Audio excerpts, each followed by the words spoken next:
She couldn't breathe. Security guards had their hands on both her arms, dragging her backward through a ballroom filled with 500 people in designer suits who pretended not to watch. Her 4-month savings dress catching on the marble floor. And across the room, the man she loved, the man who'd held her every night and whispered promises about their future together, stood frozen, silent, watching her get thrown out like trash while his mother dismissed her with one perfectly manicured hand. He wouldn't even look her in the eyes. The guards pulled her through the kitchen, past the chefs, out into an alley where garbage trucks came in the morning. They left her standing next to a dumpster in the cold Manhattan night. And she knew, right then, that she was completely alone.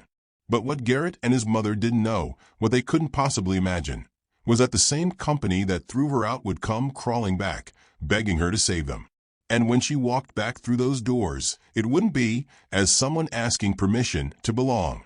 It would be as the CEO who held their entire future in her hands. This is the story of a woman humiliated in front of hundreds, who became the boss of everyone who watched. What happened next made her unstoppable. Hi, my wonderful friends. Welcome to Mr. William Chronicles, where powerful stories reveal life's deepest truths.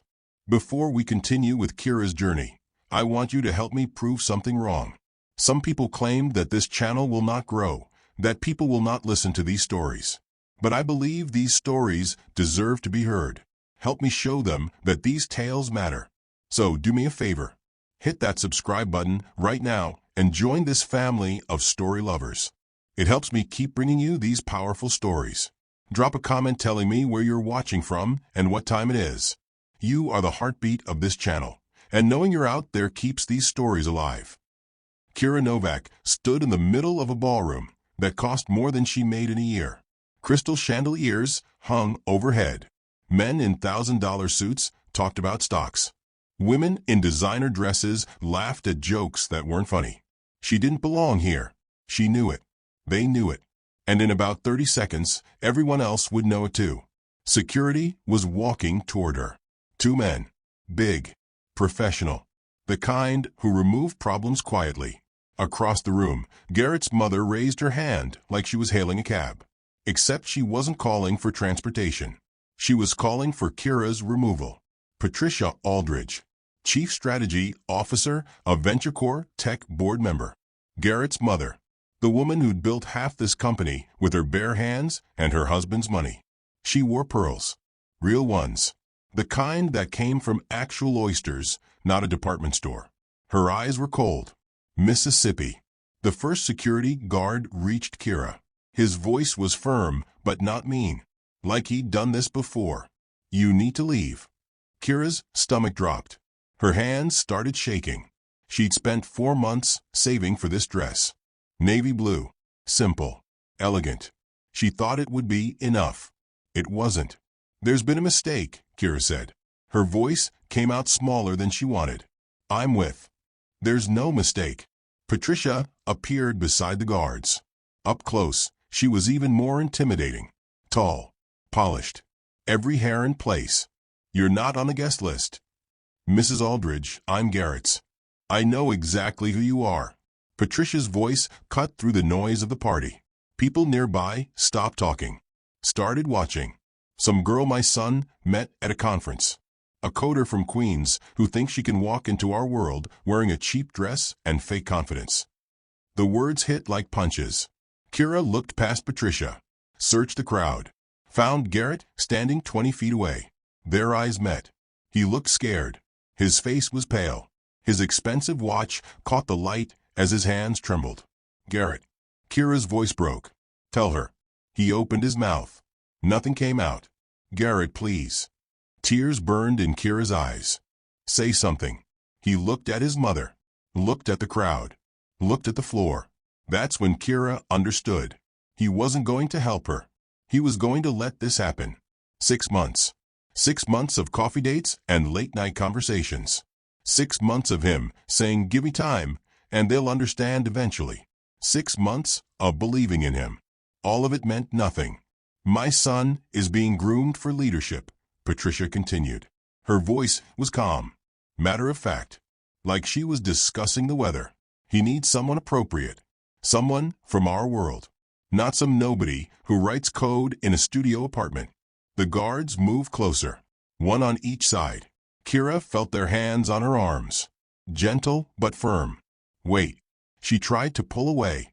Just wait a second. Escort her out. Patricia turned away. Dismissed her. Like Kira was trash someone forgot to take out. The guards guided her toward the exit. Not the main entrance, where guests arrived in cars that cost more than houses. The service entrance. The back way, where catering vans parked and staff took smoke breaks.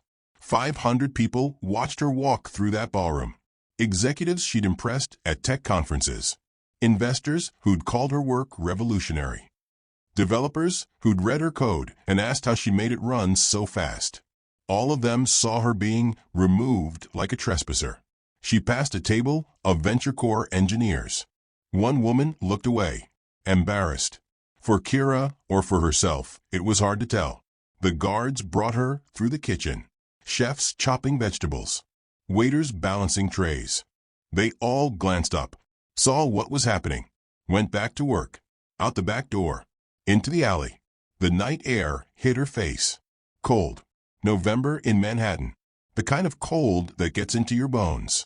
The guards let go of her arms. Sorry, miss, one of them said. He actually sounded like he meant it. Just doing our job. Then they went back inside. Kira stood next to a dumpster. In her 4-month savings dress. In heels that hurt her feet. In the alley where garbage trucks came in the morning. She could hear the party continuing inside. Music. Laughter. Life going on like nothing happened. Her phone buzzed. A text from Garrett. I'm sorry. I'll call you tomorrow. I promise. She stared at those words. Read them 3 times. Then she understood something she should have seen months ago. Garrett was weak. Not weak like he couldn't lift heavy things. Weak where it mattered. In his spine. In his heart. In the place where people keep their courage. He would always choose easy over right. Comfort over truth. His mother over anyone else. And Kira had wasted 6 months believing he was different. She deleted the text. Didn't reply. A cab drove past the alley. She flagged it down. Where to? The driver asked. Queens. Her voice was steady now. The crying could wait until she got home. 34th and Steinway. The cab pulled away from VentureCore, Tech, away from the ballroom. Away from Garrett and his mother and that whole world that never wanted her anyway. Kira leaned her head against the window. Watched the city lights blur past. She didn't know it yet, but in 3 weeks, she'd take a pregnancy test. In 9 months, she'd give birth to twins. In 6 years, she'd build a $120 million company. And she'd come back to that same ballroom. Walk through those same doors. But not as someone begging to belong. As someone they needed to survive. 3 weeks later, Kira missed her period. She told herself it was stress. The humiliation. The breakup. The fact that she'd been fired from her job 2 days after the gala because her startup was restructuring. But deep down, she knew. She bought the pregnancy test at a CVS in Queens at 11 at night. Paid cash. Avoided eye contact with the cashier. Back in her studio apartment, she sat on the bathroom floor. The test was in her hand. The instructions said wait 3 minutes. She waited 2. 2 lines appeared. Positive. Kira stared at those lines until they blurred. Her hands went numb. Her breathing got shallow. She was 24. Unemployed. Single. Living in a 400-square-foot apartment where the radiator clanked all night, and her neighbors screamed at each other through walls thin as paper. And now pregnant. She called Garrett. Straight to voicemail. Called again. Voicemail. She texted, we need to talk. It's important. No response. The next morning, she tried again. And again. By day 3, she called 17 times. On the 18th call, someone answered. Not Garrett. A woman. Voice like ice. Stop calling this number. I need to speak to Garrett, Kira said. It's urgent. Mr. Aldridge has moved on. Whatever you think you had with him is over. Lose this number. The line went dead. Kira sat on her bed, stared at her phone, felt something break inside her chest that she didn't know could break. 2 weeks later, she went to her first doctor's appointment. Free clinic in Astoria. Fluorescent lights. Plastic chairs. A nurse who looked tired but kind. They did an ultrasound. The technician moved the wand across Kira's stomach. Squinted at the screen. Moved it again. Huh, she said. What? Kira's heart jumped. Is something wrong? No, nothing wrong. The technician smiled. Just looks like you're having twins. The room tilted. Twins.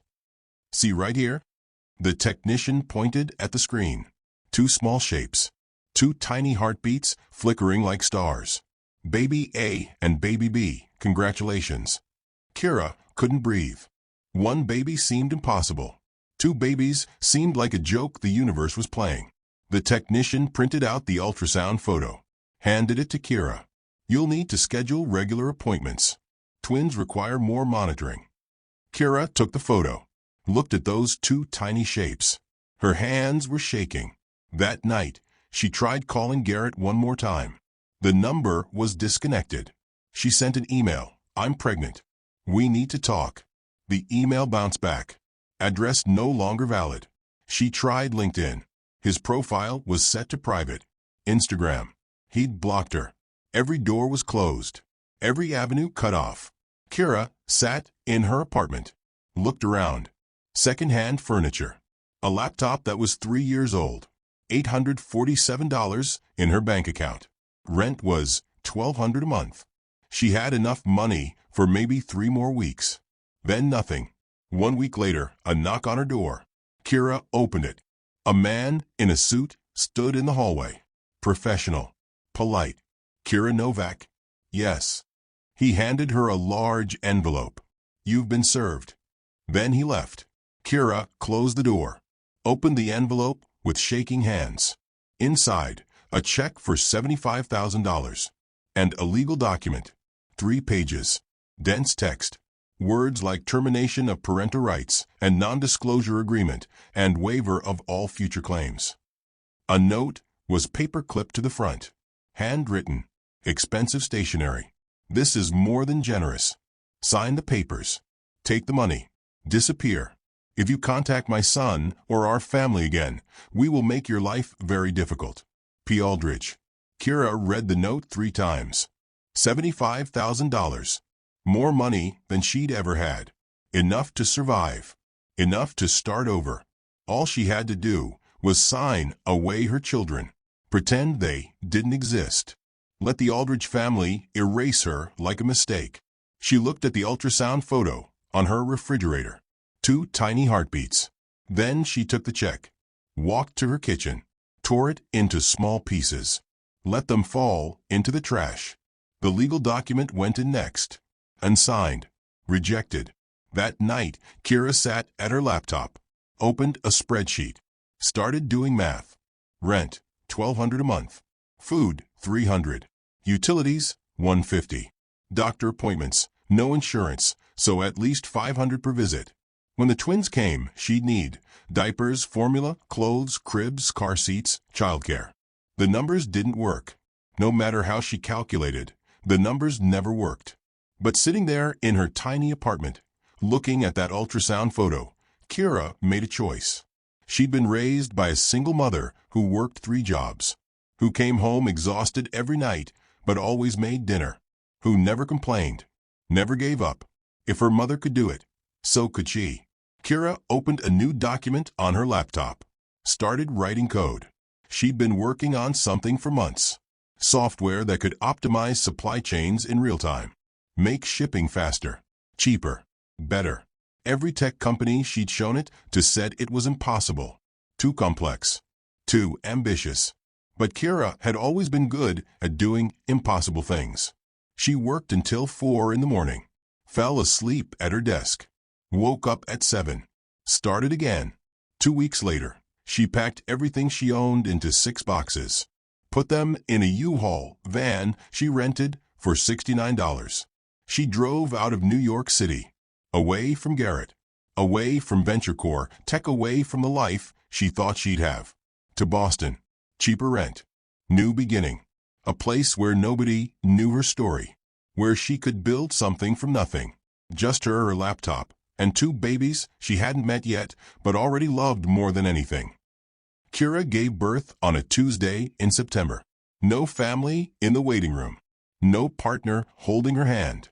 Just her and a nurse named Carol who'd worked the maternity ward for 20 years and had kind eyes. "You're doing great, sweetheart," Carol said. "Almost there. 16 hours of labor. Then a boy. Then a girl. Finn came first. 6 pounds, 2 ounces. Gray eyes that looked right at her like he already knew her. Ivy followed 12 minutes later. 5 pounds, 8 ounces. Dark hair. Perfect tiny fingers that gripped Kira's thumb and didn't let go. The doctor placed them both on her chest. Warm. Alive. Hers. Kira cried. Not from pain. From something bigger than pain. Something that felt like her heart was being ripped open and rebuilt at the same time. "What are their names?" Carol asked, filling out paperwork. "Finn and Ivy," Kira whispered. "Finn Michael and Ivy Rose." She'd chosen those names at 3 in the morning 2 months ago, sitting in her new apartment in Roxbury, feeling them kick inside her, knowing she'd love them before she ever saw their faces. The first 6 months were brutal. Kira's apartment was small, 2 bedrooms, $950 a month. Second-hand cribs that didn't match. A changing table she found on Craigslist for $20. The twins cried in shifts. When Finn slept, Ivy screamed. When Ivy slept, Finn decided 3 a.m. was playtime. Kira learned to function on 2 hours of sleep. Learned to type one-handed while holding a baby. Learned to heat bottles at 2 in the morning with her eyes half closed. She took freelance coding jobs. Built websites for small businesses. Fixed broken databases. Anything that paid. $50 here. $200 there. Barely enough to cover diapers and formula. At night, after the twins finally slept, Kira worked on her real project. Flow State.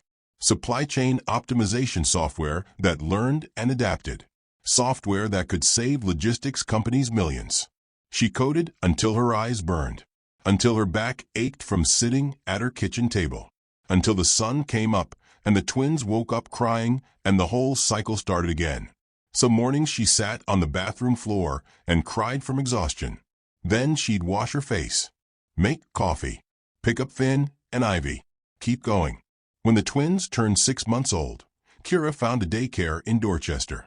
$1,400 a month for both kids. She had $1,100 in her account. She took the spot anyway. Paid with money she didn't have. Figured she'd solve that problem later. That's what poverty teaches you. You solve problems as they come. You don't think 3 steps ahead because you can't afford to. Everything changed at a tech meetup in Cambridge. Kira almost didn't go. The twins had been up all night. She was running on coffee and determination.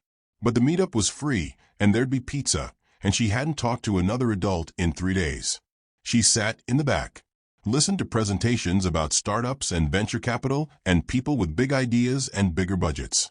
During the break, a woman sat down next to her. "Hey, I'm Maya." Asian woman, early 30s, purple streak in her hair. "You look like you're about to fall asleep standing up." Kira laughed. It felt good. Twin babies. 6 months old. Sleep is a myth. Twins. Maya's eyes widened. "You're a superhero. I'm barely surviving." They talked for 20 minutes. Maya was a UX designer. She'd just been laid off from a tech startup that burned through funding and imploded. "What do you do?" Maya asked. "I'm building supply chain software," Kira said. Then hesitated. "Want to see?" She pulled out her laptop. Showed Maya the Flow State interface. Maya studied it. Clicked through screens. Her expression changed. "This is incredible," she said quietly. "The algorithm is brilliant, but the user experience is terrible." "I know." Kira felt embarrassed. "I'm not a designer." "I am." Maya looked at her. "Let me fix it." "I can't pay you." "I don't care about money right now. I care about building something that matters." Maya smiled. "Let me help you." That night, Kira went home and cried again. But not from exhaustion. From hope. Maya started coming to Kira's apartment 3 times a week. She'd bring coffee and sit on the floor with her laptop while the twins played nearby. She redesigned the entire interface, made it intuitive, beautiful, professional. More than that, she became Kira's first real friend in Boston. She brought groceries when Kira was broke, held Finn when he wouldn't stop crying, taught Ivy to clap her hands. "You're not doing this alone anymore," Maya said one night, bouncing Ivy on her knee. "You've got me now." 6 months later, they met Devin Park at a marketing conference. He was tall, black, 35, with a smile that could sell anything. He'd just quit his corporate job at an advertising firm. "I'm tired of selling garbage," he told them over drinks. "I want to sell something real." Maya showed him Flow State. Devin's eyes lit up. This could change entire industries. "Who's handling your marketing?" "We don't have marketing," Kira admitted. "You do now." Devin pulled out his phone, started taking notes. "Let me build you a brand." He joined them the next week, started working from Kira's apartment, brought donuts, made the twins laugh with terrible jokes. He created their website, designed their pitch deck, got them their first 3 real clients. Priya Mehta arrived 8 months after that. She was a systems architect, brilliant, Indian American, 40 years old with more experience than all of them combined.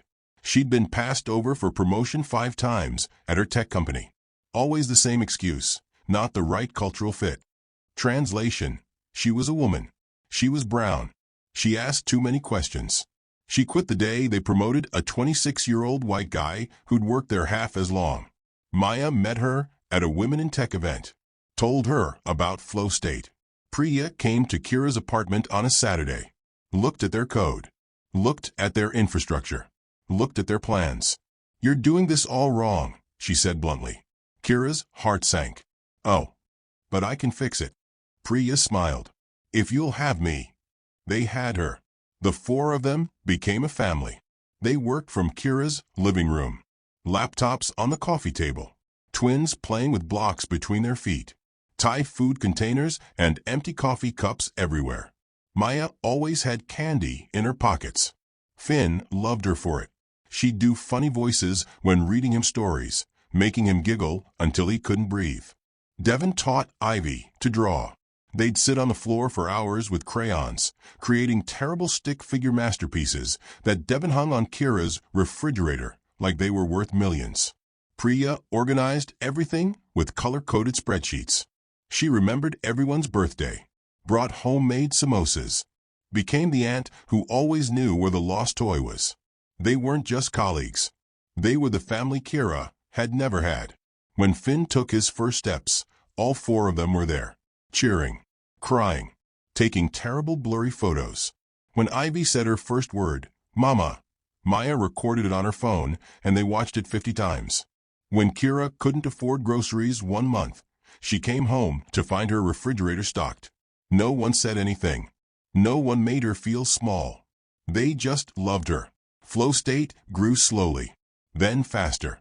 First client became 10. 10 became 50. 50 became 200. The twins turned 2. Then 3. Then 4. Kira moved to a real house in Brookline. 3 bedrooms. A yard. Space for everyone. She hired a nanny named Ruth, Jamaican woman in her 60s who baked cookies and sang old songs, and became another grandmother to Finn and Ivy. But Maya, Devin, and Priya still came over 3 times a week, still worked from her dining room table, still ate dinner together, still were family. By the time the twins turned 5, Flow State was valued at $80 million. By age 6, $120 million. Kira had done it, built an empire from nothing but code and sleepless nights and people who believed in her. She had everything she needed. Then VentureCore Tech called. The email arrived on a Tuesday morning. Kira was making breakfast. Finn and Ivy sat at the kitchen table arguing about whether dinosaurs could beat dragons in a fight. "Dinosaurs are real," Finn insisted. He was 6 now. Serious. Logical like his mother. "Dragons have fire," Ivy countered. Also 6. Stubborn. Creative. Fire beats everything. Kira's phone buzzed. She glanced at the screen while flipping pancakes. The sender made her freeze. From patricia.aldridge@venturecoretech.com. Subject: Meeting request. She stared at that name. Patricia Aldridge. The woman who'd had her thrown out of a ballroom 6 years ago. The woman who'd sent $75,000 to make her disappear. Kira's hand tightened around her phone. Mom. Ivy tugged her sleeve. Pancakes are burning. Kira blinked. Smoke rose from the pan. She flipped the pancake. Ruined. Black on one side. She served it to herself. Gave the good ones to the twins. After breakfast, after dropping Finn and Ivy at school, Kira sat in her car and opened the email. Ms. Novak, I hope this message finds you well. Venture Core Tech would like to schedule a meeting with you regarding a significant business opportunity. Would you be available for a video call this Thursday at 2 p.m.? Best regards. Jennifer Cole, Executive Assistant to Patricia Aldridge. Professional. Polite. Like nothing had ever happened between them. Kira deleted the email. They sent another one 2 days later. Then a phone call. Kira didn't answer. Then a third email. This one from Patricia herself. Kira, I understand if you don't want to speak with us. But this isn't personal. It's business. Venture Core needs help. We've been following FlowState's success. We'd like to discuss a proposition that could benefit both parties. Please. Just one meeting. Patricia. Kira read it 3 times. Then she replied, Thursday, 2 p.m. Video call only. Thursday came. Kira set up her laptop in her home office. Maya, Devin, and Priya wanted to sit in, but she told them no. This was something she needed to do alone. At exactly 2 o'clock, she clicked the meeting link. 3 faces appeared on screen. Patricia Aldridge. Older now. Gray in her hair that wasn't there 6 years ago. Lines around her eyes. She looked tired. Next to her, 2 men in suits. Board members. Kira didn't know their names and didn't care. Ms. Novak. Patricia's voice was careful. Thank you for taking this meeting. Kira said nothing. Just waited. Patricia shifted in her seat. Uncomfortable. Good. I'll be direct, Patricia continued. Venture Core Tech is struggling. Our current leadership has failed to innovate. Revenue is down 30% over 2 years. We're losing clients to competitors. The board has tried multiple strategies. Nothing has worked. One of the men jumped in. We've been watching your company. FlowState is exactly the kind of forward-thinking innovation we need. Your growth has been remarkable. What do you want? Kira asked flatly. Patricia took a breath. We want you to become our Chief Executive Officer. Full authority over operations. Complete restructuring power. We need someone who can save this company. The room went silent. Kira felt something cold move through her chest. You're offering me CEO? Yes, Patricia said. The board has voted. It's unanimous. Why me? Patricia hesitated. For the first time, her professional mask slipped. She looked almost human. Because you're the best, Patricia said quietly. Because you built something extraordinary from nothing. Because we were, she stopped. Started again. Because I was wrong about you. Kira leaned back in her chair. Studied Patricia's face through the screen. 6 years ago, this woman had called her nobody. Had her removed like trash. Had tried to pay her to disappear. Now she was begging. I need time to think, Kira said. Of course. Take whatever. Kira closed the laptop. That night, she couldn't sleep. She sat in her living room at midnight. The house was quiet. Finn and Ivy asleep upstairs. Ruth had gone home hours ago. Kira pulled out her phone. Looked at old photos. There was one from 4 years ago. Her, Maya, Devin, and Priya crammed onto her old couch. Laptops everywhere. Pizza boxes stacked on the coffee table. All of them exhausted, but smiling. That photo was taken the night they landed their 100th client. She scrolled further. Found a photo of the twins at 2 years old. Covered in spaghetti sauce. Laughing. She'd built a good life. A safe life. FlowState was successful. Her kids were happy. Her crew was her family. Why risk it? But another voice in her head whispered, because you deserve to walk back into that building. Because they need to see what they threw away. The next morning, Kira called an emergency meeting. Maya arrived first. Then Devin. Then Priya. They gathered around her dining room table with coffee and concern. Venture Core Tech offered me CEO, Kira said. Maya's coffee cup stopped halfway to her mouth. What?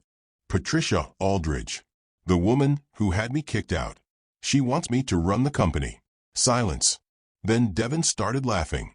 You're kidding. I'm not. That's insane, Priya said. Wait. Are you actually considering this? I don't know. Kira looked at them. That's why you're here. Tell me what you think. Maya set down her coffee. What did you tell them? That I needed time. Okay. Maya leaned forward. Real talk. Do you want to do this? Kira thought about it. Really thought. Part of me wants to tell them to go to hell, she admitted. But another part wants to walk back in there and show them exactly what they missed. Then do it, Devin said immediately. But what about Flow State? Kira asked. What about everything we built? Flow State isn't going anywhere, Priya said. We can keep it running. Hire someone to manage operations. This doesn't have to be either or. Maya was quiet, thinking. Then she smiled. Kira, 6 years ago, they threw you out of their company party. Now they're begging you to save them. She shook her head. That's not just success. That's poetry. You deserve this, Priya added. You've earned it. Take it.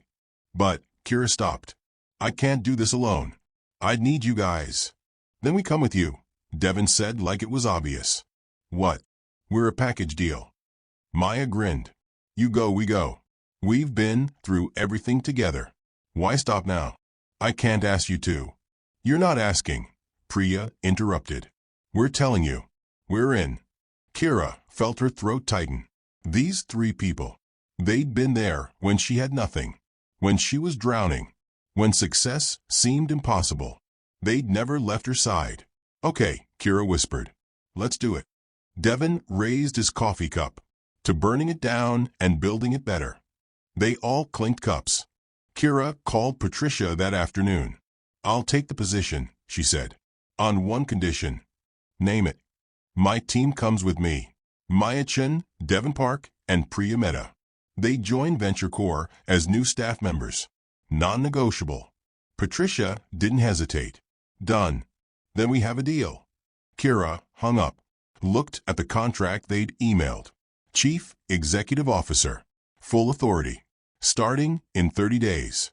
She signed it. Then she walked upstairs. Found Finn and Ivy playing in their room. Hey. She sat down on the floor between them. How would you feel about going to a fancy party with Mom? With the pretty dresses? Ivy asked. With the pretty dresses. Can I wear my special shoes? Finn asked.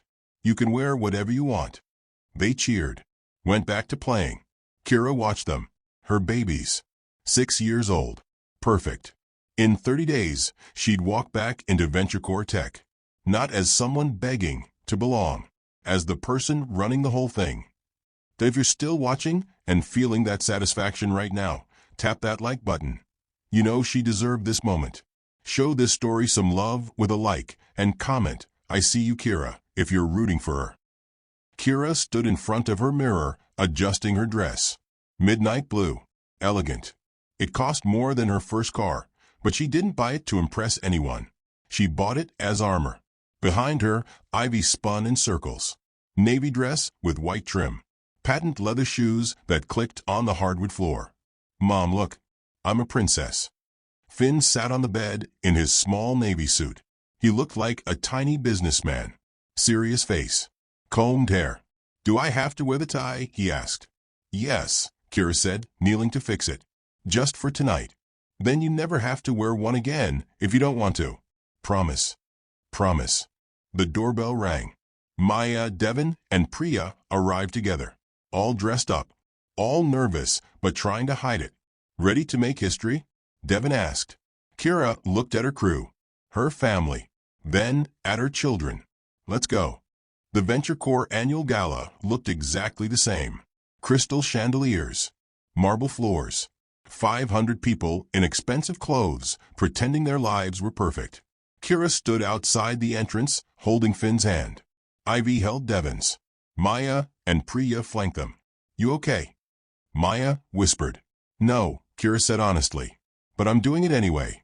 They walked in through the main doors. Not the service entrance this time. The front. The ballroom went quiet. Not completely, but enough. Conversations paused. Heads turned. Some people recognized her. Whispers started spreading like ripples in water. Kira kept walking, head high. Her crew behind her. Her children beside her. At the front of the room, a stage was set up. The current CEO, a balding man named Richardson, stood at the podium. He saw her coming, gave a small nod. Then he tapped the microphone. "Ladies and gentlemen, if I could have your attention." The room settled. Everyone watching now. Tonight marks a new chapter for VentureCore Tech. Our board has made a historic decision regarding leadership. Richardson paused. "Please welcome our new Chief Executive Officer, Kira Novak." Half the room erupted in confused whispers. The other half stayed silent, shocked. Kira walked to the stage. Finn and Ivy stayed with Devin and Maya at the base of the steps. She climbed alone, reached the podium, adjusted the microphone, looked out at 500 faces, and then she saw him. Table 4, center of the room. Garrett. He looked the same. Still handsome. Still weak. She could see it in the way he sat. Slouched. Uncertain. Like he was trying to disappear. Next to him sat Patricia. Her face had gone pale. Her hands gripped her wine glass, so tight Kira thought it might shatter. Their eyes met. Patricia looked away first. Kira took a breath. Started speaking. 6 years ago, I stood in this exact ballroom. Her voice carried. Clear. Strong. I was dating someone who worked here. I thought I belonged. I was wrong. People shifted in their seats. Some looked uncomfortable. Others leaned forward. Security escorted me out that night. Not through these doors. She gestured to the main entrance. Through the back. Past the kitchen. Into an alley where the garbage trucks come. The whispers grew louder. Patricia's face turned white. The person who made that call told me I wasn't good enough. That I came from nowhere. That I didn't belong in this world. Kira looked directly at Patricia. When I discovered I was pregnant, yes, pregnant, with twins, I tried to reach out to their father. Called 17 times. Sent emails. Messages.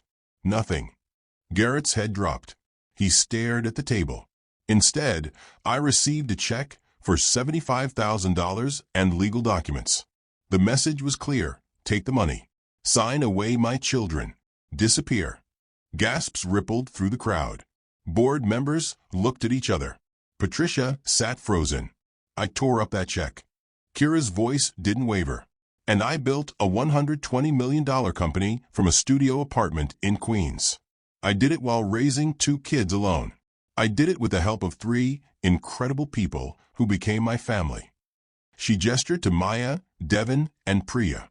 They're joining VentureCore's team. Not because of connections. Not because of their last names. Because they're brilliant. Because they've earned it. Her crew stood taller. Proud. I'm not sharing this story for sympathy. I'm sharing it because VentureCore Tech has been dying. And I know why. The room went completely silent. This company has valued legacy over talent. Comfort over innovation. Who you know over what you can do. Kira paused. That ends today. 2 board members stood up. Older men. Red-faced.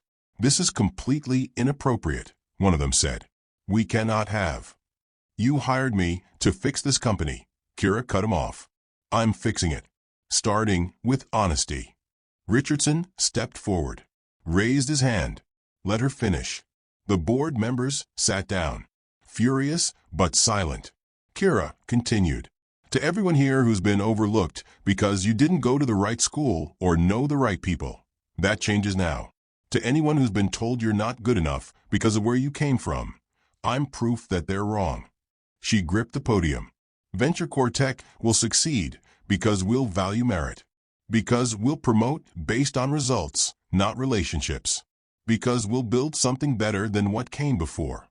She stepped back from the microphone, walked down the stage steps, took Finn and Ivy's hands. The ballroom erupted. Some people clapping, others arguing, board members shouting, journalists typing on phones. Kira walked toward the exit, her crew following. Then a voice called out, "Kira, wait." She stopped, turned. Garrett stood, his face pale, his hands shaking. "Those are my children." The room went dead quiet.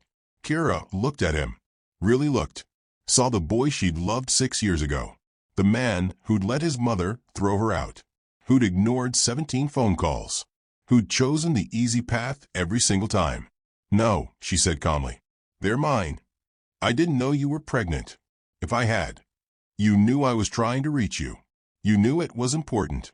You chose not to answer." Garrett took a step forward. "I made a mistake. I was young. I was weak," Kira finished. "You were weak. And you still are." His face crumpled. "I was scared," he whispered. "My mother, the company, the pressure. I couldn't handle it." "I was scared too," Kira said. "I was terrified. But I handled it. Because I had to. Because being scared doesn't mean you get to run away." She looked at Finn and Ivy.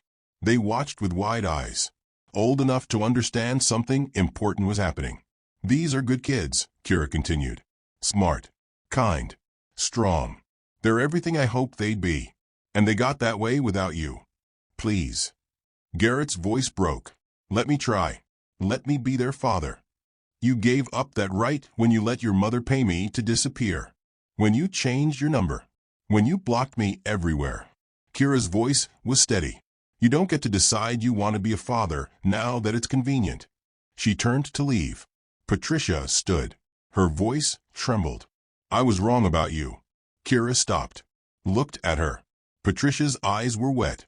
"I'm sorry. For everything." Kira studied her face, saw genuine regret there, genuine pain. For a moment, she almost responded. Then she remembered standing in that alley 6 years ago.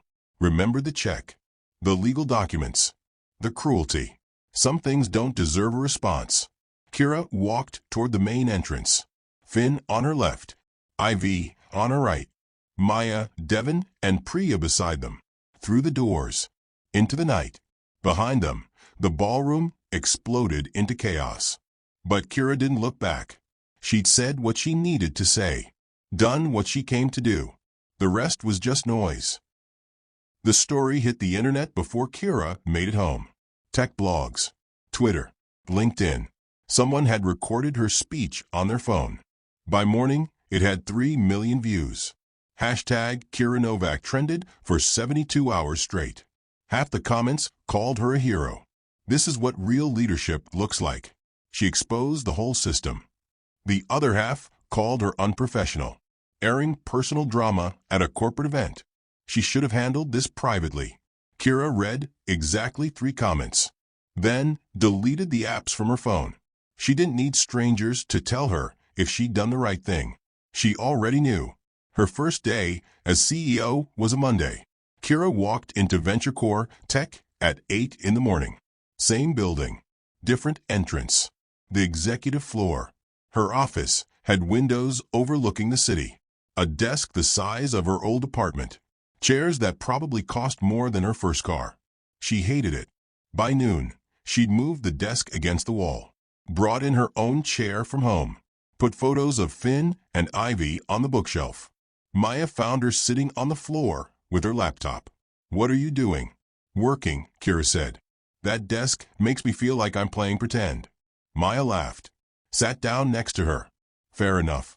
Devin and Priya arrived with coffee. They all sat on the floor of the CEO's office like they were back in Kira's old apartment. "Okay," Kira said. "Let's talk strategy." The first 2 weeks were brutal. Kira fired 6 executives. All of them had been with the company for over a decade. All of them were friends with board members. None of them had produced results in 3 years. "This is unacceptable," one board member told her in a meeting. "You can't just come in and destroy everything we've built." "I'm not destroying anything," Kira replied calmly. I'm fixing what's already broken. She promoted 3 junior developers to leadership positions. All women, all under 30, all brilliant. The old guard complained. The new team delivered. Within a month, VentureCore launched 2 products that had been stuck in development for years. Within 2 months, they signed contracts with clients they'd been trying to land for 18 months. By month 3, revenue was up 15%. By month 6, 40%. The board members who'd complained went quiet. Numbers don't lie. Garrett tried to contact her twice. First time was an email, long apologetic, full of words like regret and mistake and please give me a chance. Kira deleted it without responding. Second time was a letter delivered to her office. Handwritten, 3 pages. She read the first paragraph. It started with, I know I don't deserve forgiveness, but... She stopped reading, put it in her desk drawer, never looked at it again. She didn't hate him. Hate required energy she didn't have. She just didn't think about him. Patricia resigned from the board 6 weeks after Kira's speech. She sent one email, short, direct. Kira, I'm stepping down from VentureCore's board. What I did to you was cruel and wrong. I let my pride and prejudice hurt you and your children. I don't expect forgiveness. I just wanted you to know that I'm sorry. You were always good enough. I was the one who wasn't. Patricia. Kira read it once, closed her laptop, never replied. Some apologies come too late. Some damage can't be undone with words. Patricia had made her choice 6 years ago. Now she had to live with it. The real changes happened slowly. Kira created a mentorship program for developers from non-traditional backgrounds. No computer science degree required, just proof you could code. She started a scholarship fund for single parents trying to break into tech, covered childcare costs, bought laptops, paid for classes. Why are you doing this? A journalist asked during an interview. Because 6 years ago, I was coding in a studio apartment with 2 babies sleeping next to me, Kira said. I almost gave up 100 times. If someone had helped me, even a little, it would have changed everything. She paused. Now I can be that help for someone else. The program launched 3 months later. 500 applications in the first week. Maya revolutionized the product design team, brought in new talent, created interfaces people actually wanted to use. Devin transformed their marketing, made VentureCore feel human instead of corporate. Their social media went from boring to essential. Priya rebuilt the entire technical infrastructure, fixed problems that had existed for years, made everything faster, better, stronger. Together, they turned a dying company into something people wanted to work for. One evening, Kira came home to find Finn and Ivy in the living room with Ruth. They were doing homework. Well, Finn was. Ivy was drawing pictures of dragons. How was work, Mommy? Ivy asked without looking up from her drawing. Good, Kira said, sitting down between them. How was school?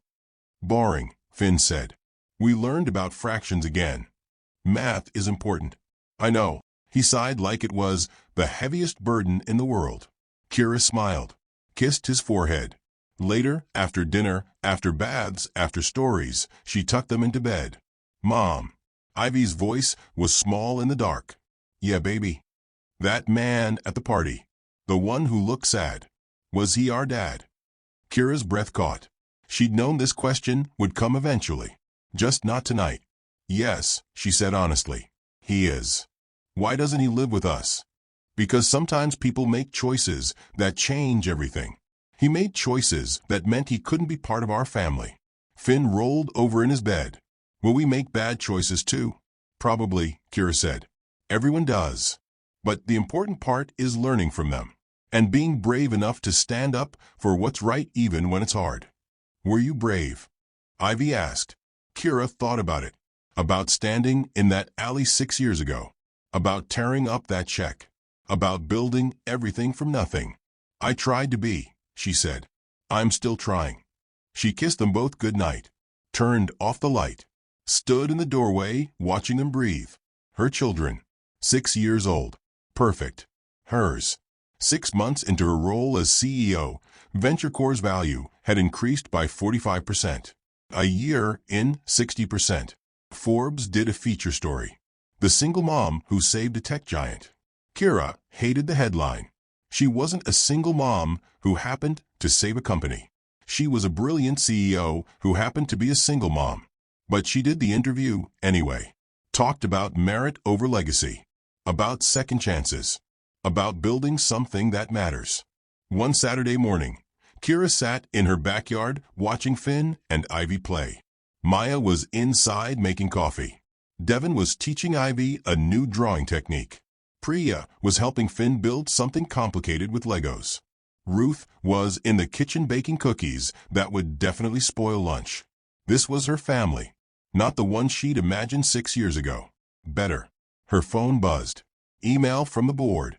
VentureCore had just been named one of the top 10 most innovative tech companies in America. Kira smiled, put her phone down. Success wasn't about revenge. Wasn't about proving anyone wrong. It was about this. Saturday mornings with people who loved her. Work that mattered. Kids who were happy and safe. Everything she had, she'd earned. Not because someone gave it to her. Because she refused to quit when quitting would have been easier. That was the real victory. Not walking back into that ballroom. Walking out of it, head high. Children beside her. Future ahead of her. All of it hers. All of it earned. All of it exactly what she deserved. If you enjoyed the story, don't forget to like. It really helps the channel grow. And drop a comment telling us where you are watching from and your favorite moment in the story. And subscribe to Mr. William Chronicles so you don't miss stories like this. We tell stories about people who turned their pain into power. And trust me, there are more coming. See you in the next one.